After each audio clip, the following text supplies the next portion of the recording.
Welcome, and we're glad to have you here. I'm Paul Porter. Mark Nelson. Nelson. So we had a chance to read many of your comments, and we want to thank you for continuing to participate. We did a lot of life portfolioing. Portfolioing? Yeah. Too much caffeine. Yeah, we did a lot of life portfolio stuff, and we did some concluding and starting to think and tying things together. I was impressed as I read through, Mark, that people really did pick up this concept of the life wheel and the different slices that are in the wheel or in the pie. Some people had different things they focused on, but I think the point we were trying to get across was take a look at all the different parts of the wheel and evaluate yourself on all of them, because if any one of them is low, it can start to kind of affect all of them. Mm-hmm. So I appreciate people starting to do that. So thank you.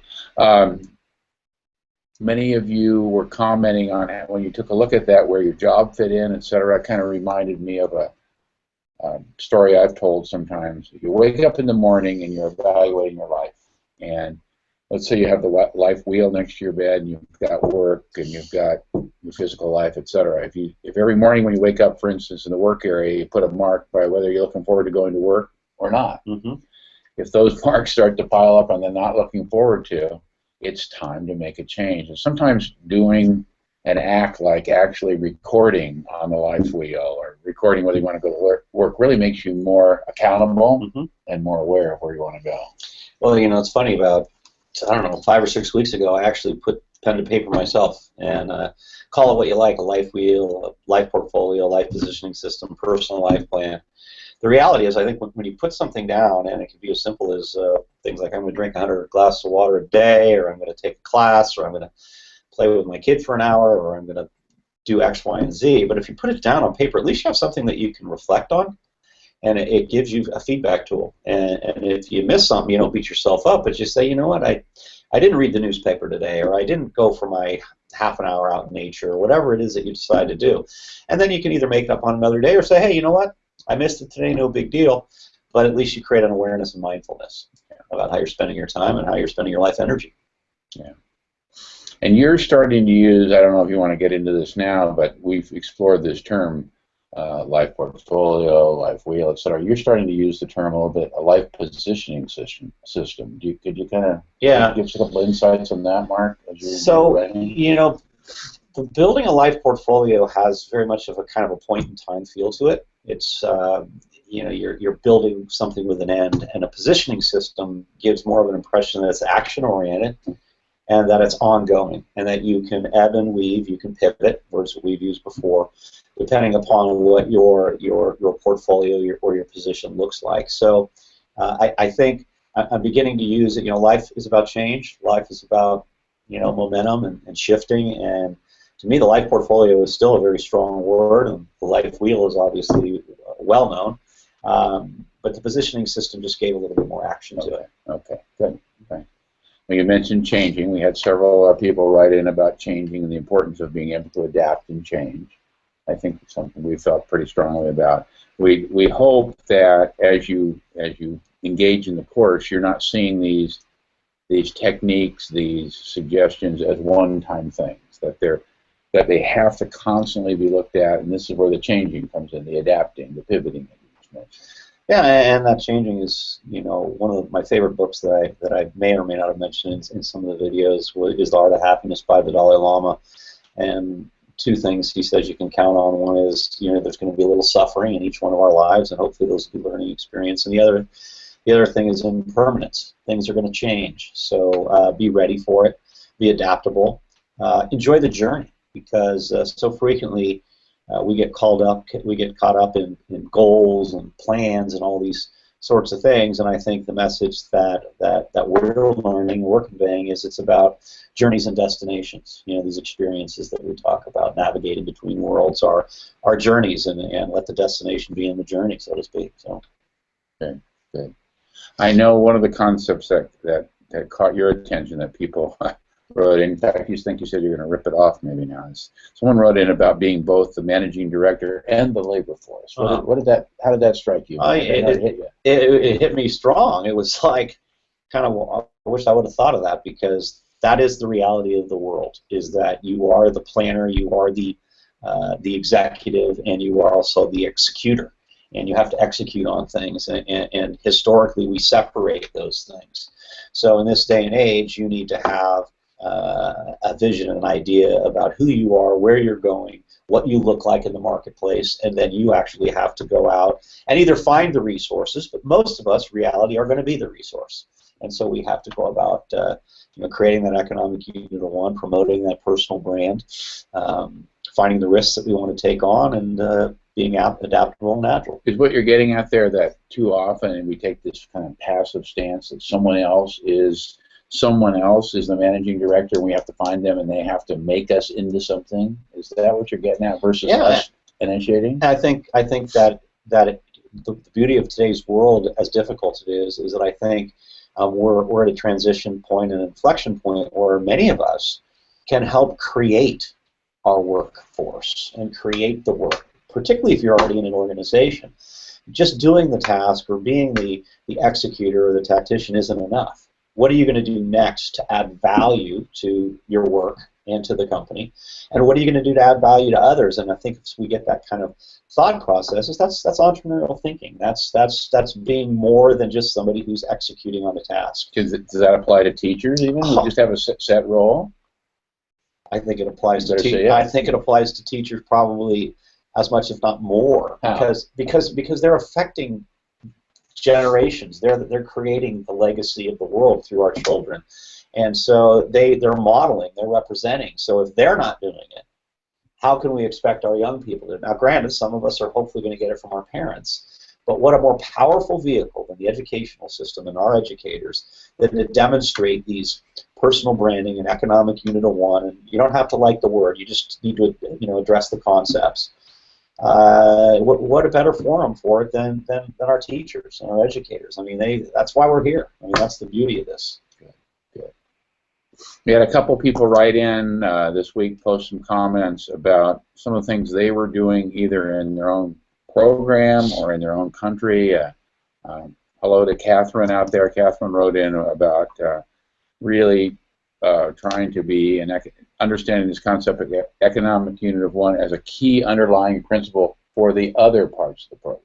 It seemed to, and there were a couple other comments like that who said, whoa, this economic unit of one, if you don't have that, it's hard to do the other things. You don't see yourself in that particular way, kind of as the base of the pyramid or something like that. Well, what you're talking about is without individual viability and vitality, it's hard to share it with others. It's hard to be of relevance to others. So you have to develop the substance of relevance in yourself, and then it's about sharing it either with individuals or a business or an institution or a classroom or the world. But that is the foundation. These things all dance. They really do. I mean, in order to be individually viable and vital, you've got to lifelong learn. In order to share things, you've got to be able to have something to share. And then if you want to be of service to the world, then you better have all of these things. So again, and if you don't take risks to do any of those things, none of those things are going to fit together. And if you don't navigate between worlds, you can't take risks. And if you don't take risks, you can't be adaptable and agile. I mean, it all works. I knew you'd win this. No, I didn't mean it to. Sorry, it's not a battle. It's our last office hours today, so we got to have a little fun. Right, we got to have some fun. I might have had too much Starbucks. Yeah. I better say Pete's Coffee too. Sorry about that. Some people paid for it. So some of you wrote in about different systems that you're involved in too in different countries. So I'm learning something as I go through and read some of the posts from people. One of our readers, I think, wrote in about the Dutch system, and I read a couple of comments ago, a couple of weeks back too, about another system that seemed to value lifelong learning a lot more than maybe is traditional here in the United States. An attitude I found in a lot of different places is, okay, when you're in school, when you're finished, you're finished. You know? So it was kind of cool to see that other countries, other cultures might be looking at lifelong learning a little more holistically than we traditionally do. So. Well, we live in a fast food world, and I think it's probably accentuated and even more magnified here in the United States. And that's probably doesn't give the credence to the iterative life process that we believe here is necessary, and part of it is not just lifelong learning, but it's being of relevance to other people, and it's about, yeah, you want to have a vocation and you want to be a good citizen. But I think in the U.S. we can certainly learn from other countries. But I also think that anybody who does not lifelong learn and understand the concept of lifelong learning is in for a pretty big surprise, because things are just changing way too fast in this world, not just in the professional world, but our personal worlds and our family worlds and our information worlds and our, you name it, educational worlds. And so I think you're either going to grow or you're going to die. And I use that figuratively, not literally, but I've seen it too many times in the human capital. Your choice. You're growing or you're dying. You make the choice every day of your life. Well, and it's I'm not sure whether I use this in any of the videos, but it's kind of like a snake shedding its skin, or a tree losing its leaves. Those things happen so that new growth can occur. Same thing in human beings. And so we should be shedding. Or man losing your hair. Well, yeah, I'd like to, still want that pill to come through. Come on, pharmacy companies, come up with that pill. But the reality is that it's iterative and it's lifelong, and it's neat to know that they're really focusing on that in the Dutch system. I think we do it here in the U.S., but probably not as consciously and maybe not as actively as we could. And I think it's becoming increasing. Well, you're in the School of Education. Yeah, well, lifelong learning is becoming the thing.